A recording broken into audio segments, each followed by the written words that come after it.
Hello and welcome back to another video. Today we are talking about Subtropical Storm Teresa, which has formed in the Atlantic. So, yet another storm in the Atlantic, and this storm has maximum sustained winds of 45 miles per hour, minimum central pressure of 1,008 millibars, and is moving west-northwest at 10 miles per hour. So, let's just start off by saying that this is a subtropical storm, so even though it is right next to Bermuda, the impacts are much smaller than that of even a tropical depression.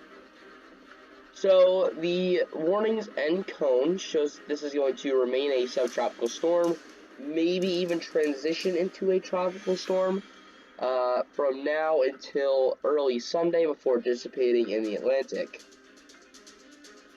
Your out-time winds and wind speed probabilities shows that Bermuda is out of any tropical storm force winds.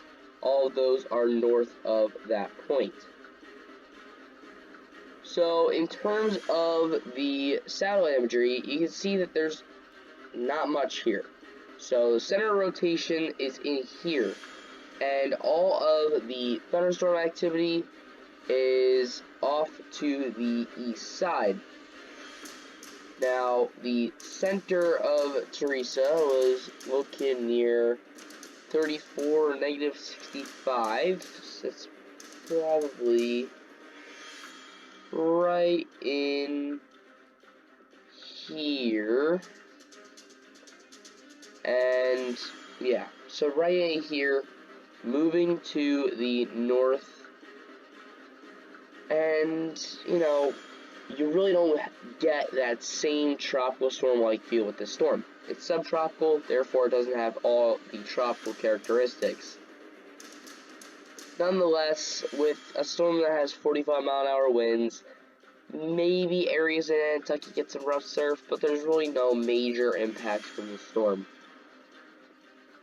So in terms of current storm information, starting off with our global and hurricane models, we do have kind of a fan of different results here. So there is one track that shows it going into New Brunswick and into Quebec, taking a turn around and heading back toward Maine. Another one that takes it into Nova Scotia and Quebec. Then another one that takes it through eastern Nova Scotia and Newfoundland and Labrador.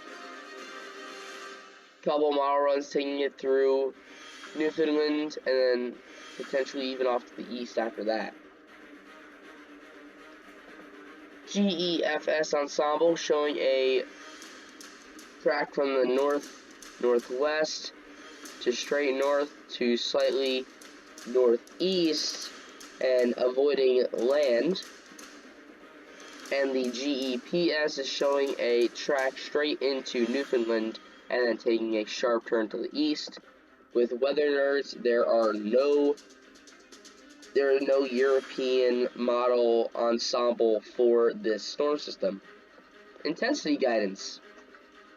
So this storm may strengthen a little bit as it moves through and possibly gains either more tropical characteristics or more post-tropical characteristics.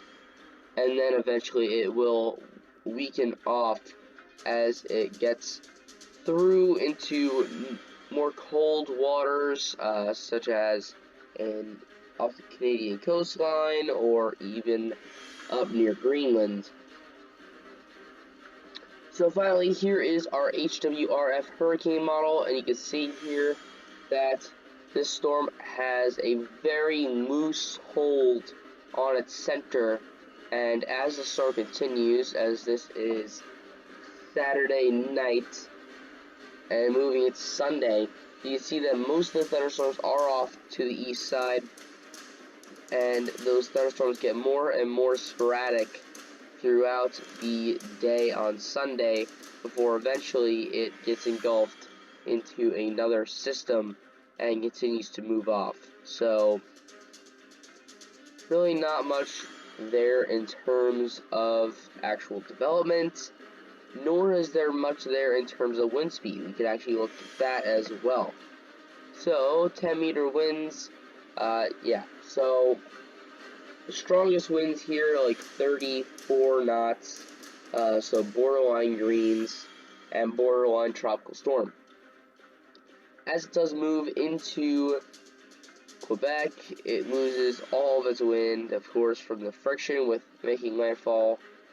So overall, this is going to be a short-lived possible annoyance if you're going to the beach in either northern Bermuda or Nantucket. But right now, the major storm is Sam, and Teresa really shouldn't be that big of a threat to any land. And if it does make landfall on land, it will most likely act somewhat as just a normal storm system, especially if it goes further north, which it is planned to do, and continue to weaken. But that is all I have for today. If you enjoyed this video, consider leaving a like, subscribing, and hitting the bell. And I will see you guys next time.